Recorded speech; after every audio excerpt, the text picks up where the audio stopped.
Hello guys, in this video I am going to show you how to turn off sounds and vibrations while using the Messenger application.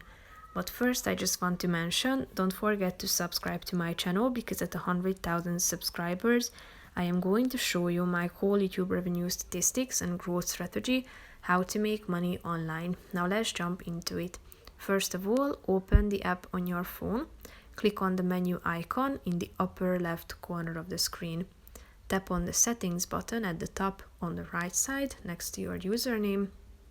Scroll down to notifications and sounds. Tap on it. Scroll down to the bottom until you find the sounds and vibrations subcategory within which you can see this while using app feature.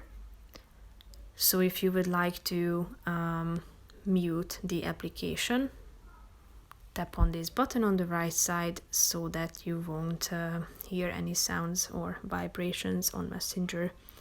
So that's pretty much it for this video, guys. See you in the next one. Bye bye.